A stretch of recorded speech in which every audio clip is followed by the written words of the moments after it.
こんにちは、塩沢です。本日報告いたしますのは、福島の森林流域河川を移動流出する放射性システムはどこから来たのかと。で、流出というのは、ため池であるとか、ダム湖に流出していると、こういう意味であります。本日の研究に関わる、調査を行っておりますのは、私の研究室、農地環境工学の、西田先生、吉田先生、それから水利環境工学の木村先生や、飯田先生と一緒に、調査をして、おります。で、この問題の背景としてですね、私とこれまでの研究が関係あるところを簡単に、振り返って説明したいと思うんですけども、放射性セシウムは土壌に強く固定されて、土壌水とともに、移動しにくいというのが、著しい特徴であります。で、森林のような土壌被覆の土地からは流出しないはずであると。で、それから、水系への大きな流出はですね、森林からではなくて土壌被覆のない市街地から生じたということを、ため池のセシウム蓄積量の調査から明らかにしております。で、最初に土壌中の移動速度については、私、土壌にモニタリングパイプを打ち込んで、その中で、セシウムの移動量を測定するという、手法を開発してですね、これ横軸が、2011年3月15日からの経過時間で、平均的な移動距離を取ったものですけれども、3カ所でモニタリングして、当初2、3ヶ月はかなり早く移動したけれども、遅くなって、せいぜいですね、1年間に2ミリとか3ミリとかいう移動しかしていない。で、移動するのは、土壌中で移動し得るのは水溶性の形で移動する、わけですけども。で、この速度は、遅くなったということは、水溶性の、存在量はですね、時間経過によって、著しく低下している。で、日本のこのあれですね、雨の浸透量は、年間1000ミリ以上あるわけで、水の移動速度から言えば、年間2000ミリぐらいの移動速度になるんですけれども、セシウムはその1000分の1ないしそれ以下に現在はなっているということであります。で、ということは、水溶性の形で流出しないとすれば、あまり河川に出てくるとは思えないんですけれども、にもかかわらず、ため池や一部の河川で、大きな流出が生じていた。それは、当初は山から流出、森林から流出したと考えられていたと思うんですけれども、で、森林からの流出はほとんど流出しないはずなんで、大きな流出したとすれば、アスファルトで覆われた市街地であろうということを仮説として、持ってですね、この土壌被覆のない市街地から大きな流出が生じたという仮説を証明するために、ため池に着目して、ため池にですね、降下した、その湖面に降下したセシウムと、上流から入ってきたセシウム、両方があると。で、その降下したセシウムに対して溜まっている量の比を、ですね、上流が森林であるため池と市街地であるため池と比較するというやり方を取りました。で、そのために現場で測定する、方法をサーベイメーターを使ってですね、やり方を開発しまして、上流が森林であるため池のセディメントに溜まっているセシウムのですね、そこにフォールアウトとの比を取ると、フォールアウトより少ないと。で、しかし、市街地であるため池の場合には、フォールアウト量の、湖面のフォールアウト量の5倍近く、溜まっていて、市街地からの流出であるということを、示しました。で、そこで、今回のはですね、上流が森林の場合ですね。で、流出量は少ないんですけれども、大きくはないんだけども、河川を移動している量があることは確実なんです。で、これはどこから来たのかということです。で、それは、その、移動流出は今後どうなるかという点が、本日のお話しする内容であります。で、研究の対象は、大垣ダムです。ため池については自分たちで全部研究やりましたんで、小さな、流域であり、小さなため池だったんですけど、今回はですね、この、大垣ダムは、第一原発から、15キロ程度の、農業用ダムであります。で、流域面積が100平方キロ以上です。で、流域の 84% が森林であります。で、ここが大垣ダムがあって、もうその上流域なんですけども、航空機モニタリングの、マップですが、ダムの直上流部は、1平方メートルあたり1000万ベクレルを超えるような、高濃度汚染地域です。で、これは、第一原発の外と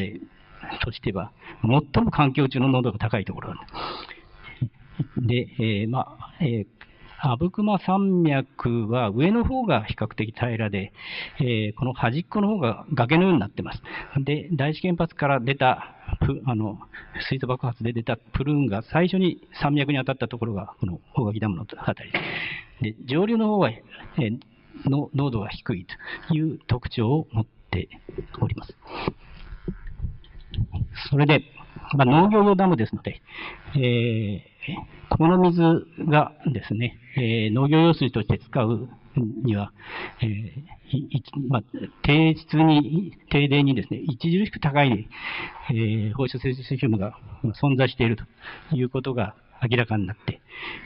これがですね、農業水として使えるのかということが、農家の大きな、これは南相馬市等でも使われる農業用水ですので、今後使えるかどうかということが大きな問題になりました。それで、2013年以降、農林水産省が大掛かりな調査を行っております。で、その内容は、ダム湖の底質に存在するセシウムの量を測定すると。で、これは、サンプリングしてですね、大掛かりにやっております。で、それから、ダムに流入するですね、川が2つありまして、請戸川と、小出谷川というのが、あるんですが、この入り口の2カ所で、流入するセシウムを連続測定しております。で、また、ダム湖の中の懸濁体セシウムの分布やですね、流出量を測定していると。で、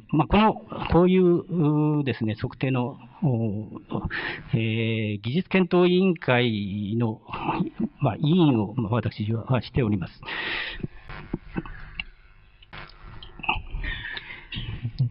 でですね、一般にどう認識されているかと、どこからセシウムが来ているかということについてですね、一例を挙げますけど、毎日新聞が去年の秋に、記事を出して、おりまして、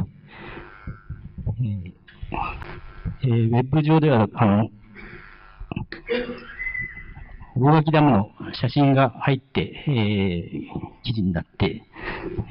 いるわけです。で、そこには、第一原発周辺の飲料や農業水の大規模ダムの底にですね、森林から川を伝わって流入した放射性セシウムが蓄積された。で、高濃度で溜まり続けていることが分かったというふうに書いてある。で、いろいろ書いてあって、で、農業用ダムの大垣ダムを例にしてですね、東部農政局が2013年から調査をしてて、で、総量としてはですね、10メーターメッシュでサンプリングをやって、総量で約8兆ベクレルであると。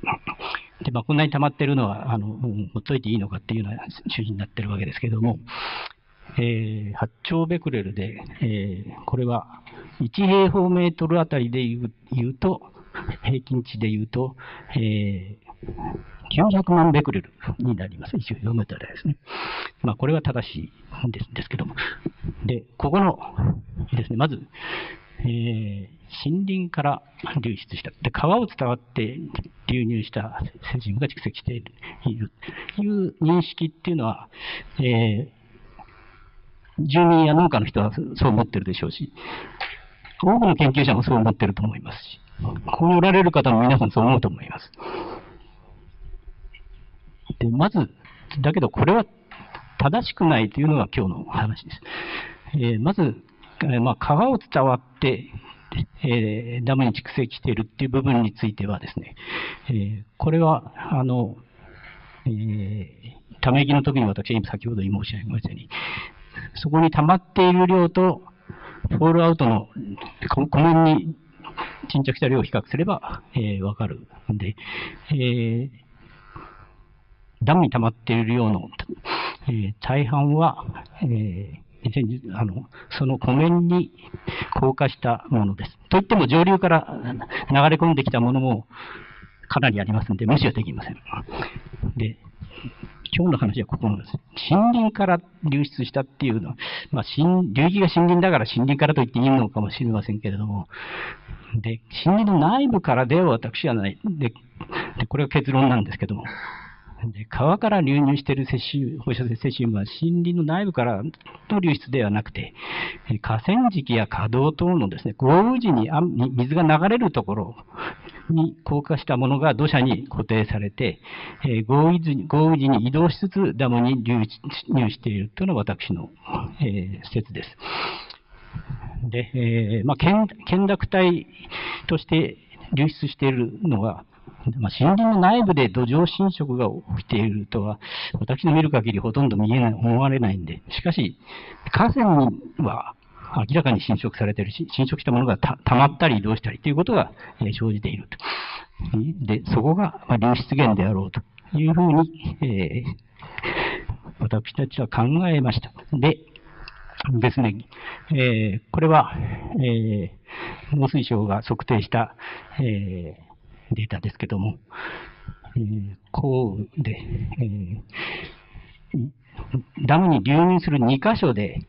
流入するセシウムの量を取って、測定しております。で、こちら一番下は放水されるダムから出ていく、セシウムの量です。で、大部分は懸濁体として豪雨の時にですね、年に1度とか 2回とか台風の時に、高濃度になって、流入してくるわけです。で、豪雨時には200ベクレルとか800ベクレル1リットルあたりにもなります。で、流出量はぐっと少なくて、90% 程度はダムがトラップしています。2015年の9月に大洪水があって、その時にかなり流出はしてるんですけども、それを除くともう98% ぐらいになると、トラップされてると言っていいですよ。で、溶存体は、本当は重要なんですけども、溶存体は、検出限界、常に検出限界以下だ。で、検出限界は、リッターあたり1ベクレル程度です。で、福島の高濃度流地域で測定した他の研究者の研究によれば、おそらく 0.2 ベクレルから 0.5 ベクレル程度でほぼ一定ではないかというふうに考えられるわけです。で、まず、農水省が行った調査の、存在量の、についてでありますけれども、流域全体に沈着した量が、ありまして、そのうち年間にどの程度ダムに流入するかという量ですけども、これがですね、存在量の、1年あたりこれパーセントです。0.2%、2013年、2014年が 0.15% で、2015年が 0.46% で、この2016年の9月に大きな豪雨があって、これは10年に一度とか20年に一度とか言われるですね、関東東北豪雨で、この時に、過去の2年分をあれですね、超えるような、流出が生じて、おります。で、こちらは、流出、ダムから流出する割合は、10% 程度、この2015年のみ少し多かったということで、あります。で、この流出、この程度の年間で、流域に存在する量の数百分の1ですね、500分の1程度から、この時は、200分の1程度が流出しているということになるわけです。で、これがですね、どこから流出したのか、流出源がどこかですね。で、森林の内部からなのか、私が考える豪雨時の稼働のみからの流出なのかということは、で今後、流出がどのように減少するかしないのかということが、これに全く異なるというふうに思います。それで重要だというふうに思うわけです。流域からの流出の一番簡単なシンプルなモデルは、流出源に存在するセシウムの量に比例して、ある一定量が河川に流出するというのは、一番単純なモデルです。で、この場合、その一定量で、指数関数で減衰していくということになります。で、流域全体が、平均的に流出源であるとすれば、年間の流出量は、そこに存在する量の、500分の1ないし200分の1と小さいわけですから、ほとんど減衰しないと。半減期でいうとですね、150年ないし300年程度になるんで、河川流出で流出するセシウムは自然崩壊と比べたらもう全く無視できる程度ということになります。でしかし、私が考えるように、豪雨時の稼働のみが流出源だとするならば、稼働の面積は流域全体のわずかに過ぎないわけですから、その流出し得るセシウムのわずかな部分が流出しているんだとすれば、流出量の減衰はこちらと比べればはるかに早いだろうと。で、流出の半減期は数年から10年程度になるのではないかという、予測ができるわけです。でこの将来予測がどこから流出しているかによって著しく異なると思います。で、河川敷の、あれですね、表面に存在するセシウムの量を現場測定するというのは私の方なんですけれども、地盤の表面に、1平方メートルにどれだけのセシウムが存在するかというのを現場測定する方法を2011年から開発して使っております。で、サーベイメーターを使って、測定しますけども、ガンマ線はいろんなとこから来るんで、そのままサーベイメーターを使ったんでは、直下の、セシウム存在量を測定することはできません。で鉛のコリメーターと呼びますけれども、鉛の遮蔽をつけてですね、下からしか来ないようにするということで、ですね、直下の、測定を可能にすることができるわけです。こういうものです。で、鉛を手作りで、作ってですね、そうすると、一つ40万円程度のサーベイメーターで、測定が可能になるわけです。で、可能になるかっていうと、そうではないんで、簡単ではない。で、鉛の遮蔽をしても、まあ、2センチ程度の厚さの遮蔽をしてるんですけど、それではですね、鉛、ガンマ線は通過する、だいたい、測定量の4分の1程度は、遮蔽しているところから入ってきてしまう。で、これをですね、入ってくるのを100分の1程度に減少させるためには、周囲から10分の1以下にするためには3、4センチ、もっと、精度を良くするんじゃない、もっと大きな鉛が必要になるわけで、そうするとものすごく重くなる、コストもかかるわけで、一人で持ち上げることができないようなものになってしまうわけです。で、そこで不十分な鉛遮蔽でですね、十分な遮蔽をした場合と同程度な測定感度が出るようにやり方を考えました。それはですね、下をオープンにして測定するとともに、この下に測るべきところに分厚い蓋をして測定をします。でこれを加えます。クローズドに、窓をクローズドにする。でそうすると、クローズドにしたときに入ってくるセシウムは、ほとんどが、この遮蔽を通して入ってくるものなんで、オープンにした測定値からクローズドにした測定値を差し引くというやり方をして、ですね、不十分な遮蔽で、厚い遮蔽と同程度の感度を出すように工夫をしております。これでちゃんと下にあるですね、セシウムの表面濃度を測定できるかどうかっていうのは実験や現場測定でもいろいろ確かめています。で、部分的にセシウムの土をですね、均一に散布した、ところを測定してですね、正しく測定されていれば、高さによらず、入ってくるガンマ線は変わらなくなります。でそこからですね、この測定での影響圏も、計算することが、求めることができます。で、測定に影響する影響圏は、高さの 2.5 倍になります。で、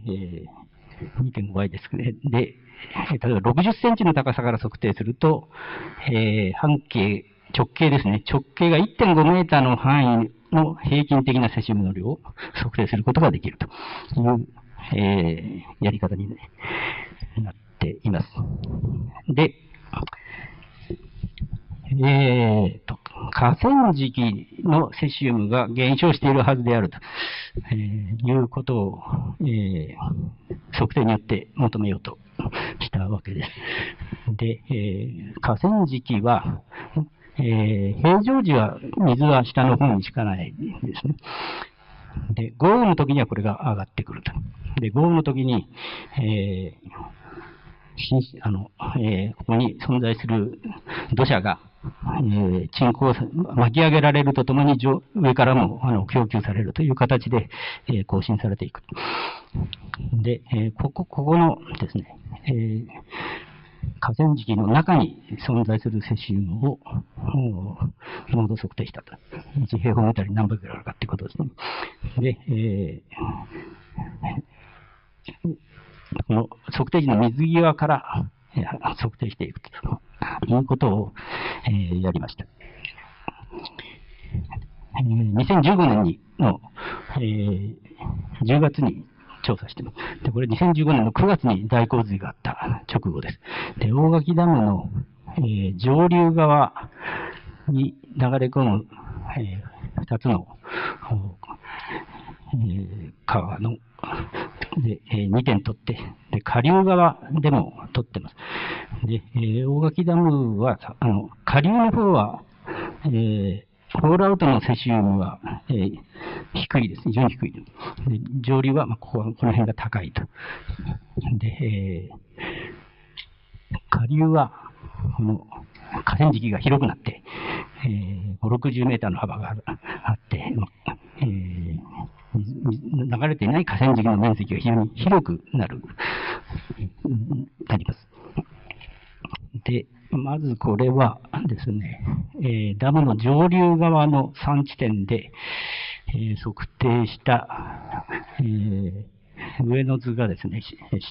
横軸が、水際からの水平距離です。で、水平距離と縦軸が、表面の濃度です。キロベクレル、1平方メートルあたりキロベクレルにしてあります。で、下の図はですね、縦軸が標高になってますんで、これは、河川敷の断面の地形を表しているわけです。断面形を表していると。で、そうしますと、水際からある程度離れると、だんだん上昇して、ある程度離れると、一定になる。この点線は、河川の外の乱されていない土の濃度を表しています。で、この部分で減少しているということがわかります。で、この減少している位置を下にたどると、この高さ、ここだと 1.5 メーターぐらいですかね。ここまで豪雨の時に水が来て、流出が生じたというふうに考えられます。これはこちらの小出毛川の方ですと、外の濃度この辺です。で、この部分が減少していて、この辺までですね、水が来たと。3.5 メーター近くまで水が来たと考えられる。で、もう一つの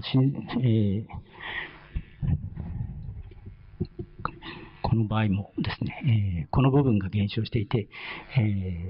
この位置の高さまで、豪雨時に水が来たというふうに考えられる。で、この、周囲より濃度が低くなっているという部分が、セシウムの流出しているわけで、濃度の高い土砂が流出して上流から供給されたですね、沈降した土砂の濃度は、低いで低下していると考えられると思います。で、水の中についてはここに示していませんけども、水が流れている部分の底の放射性水の濃度は著しく低いです。周囲の10分の1から100分の1で、ゼロに近い。で、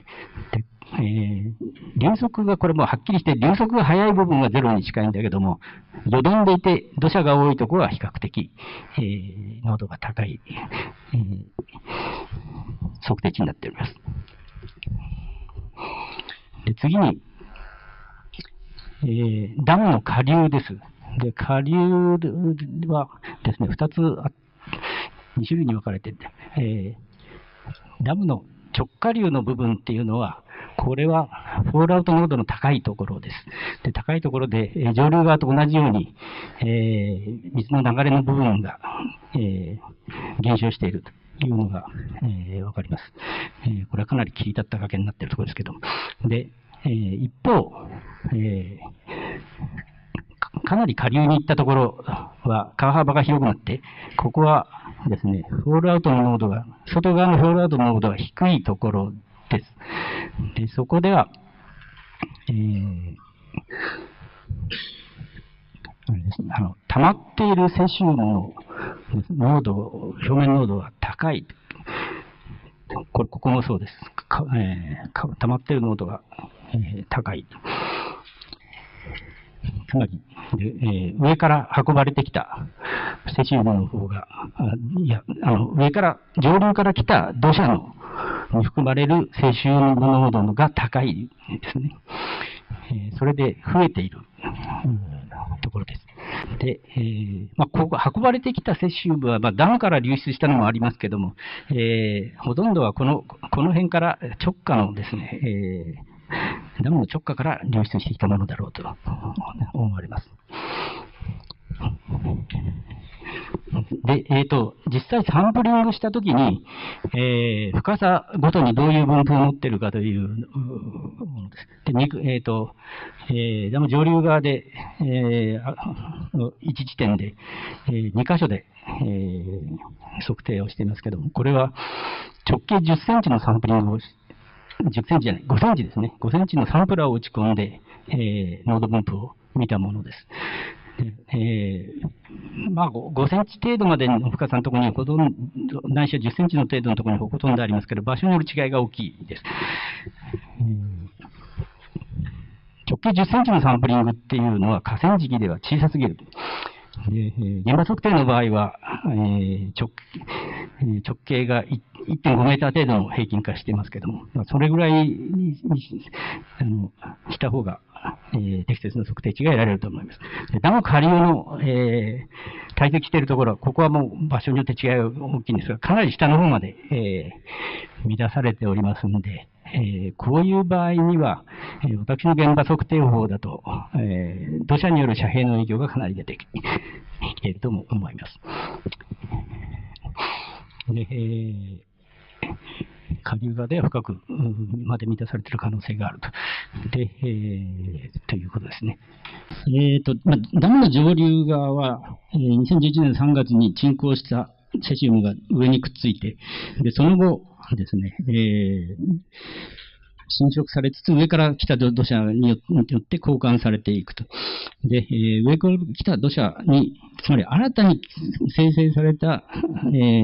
主に河川侵食によって形成された土砂のですね、セシウム濃度は低いということで、次第に、河川敷内で、セシウム濃度の低下が生じているというふうに、考えられます。しかし、ダムより下流の海に近いところはこの濃度が低いんで、上から来たセシウムの方が大きいんで、これが増えていくということで、あります。さらにですね、2015年の調査は、流量の大き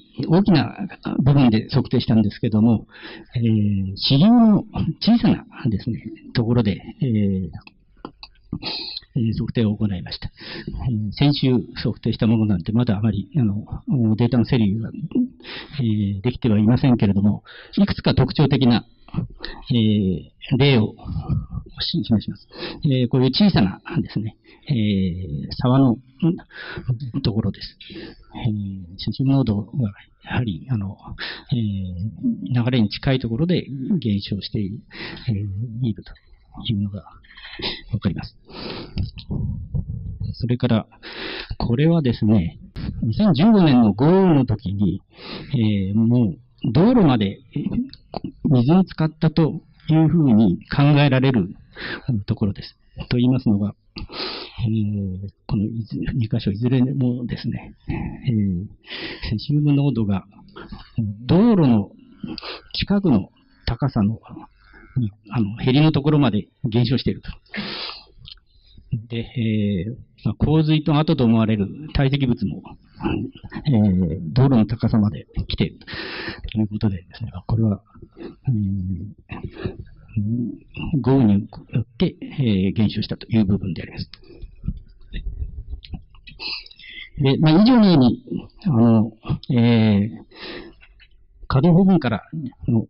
流出であろうということを、考えられますので、将来予測として、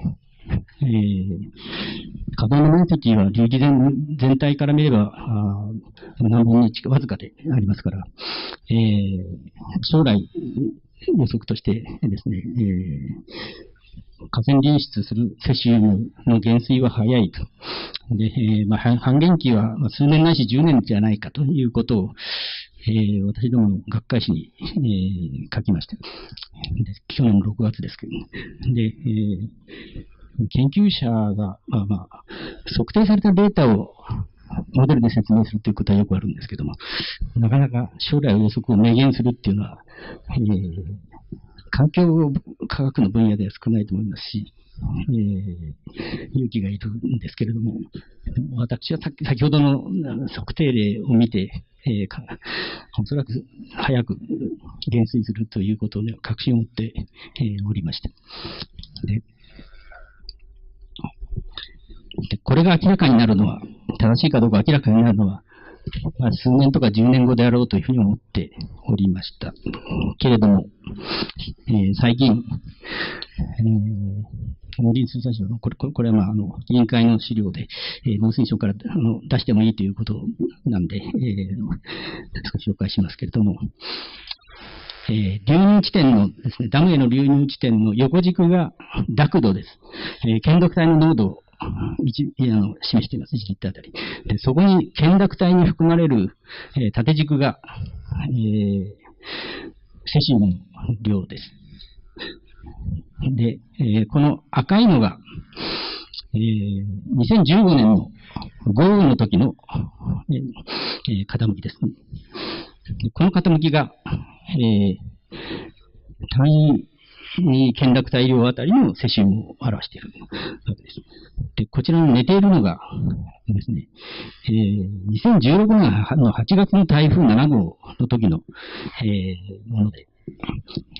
著しく寝てきている。十分、傾きだと10分の1ぐらいになっていますので、まだ限られたデータですけれども、今後、さらにデータが出てくると思いますけれども、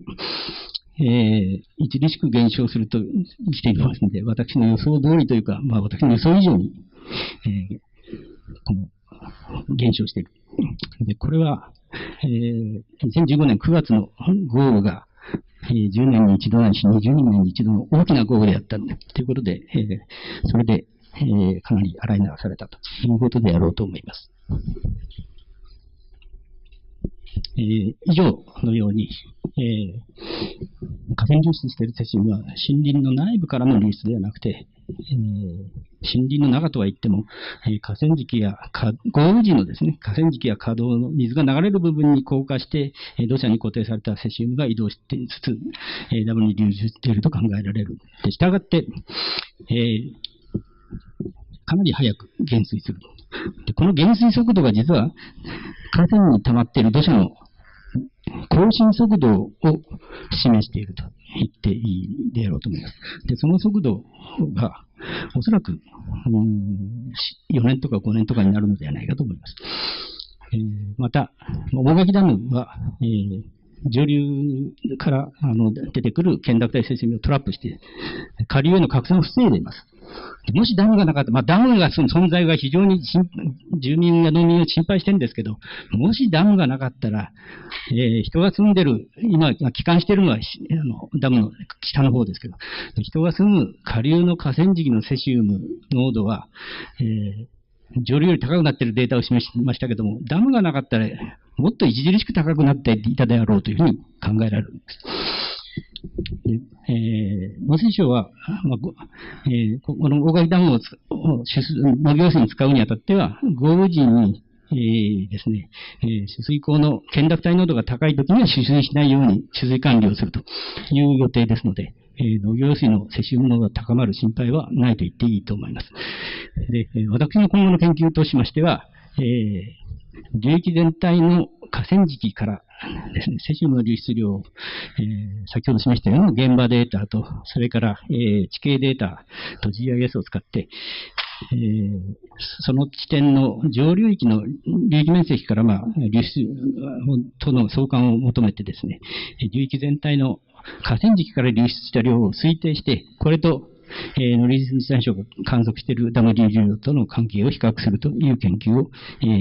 する予定であります。以上です。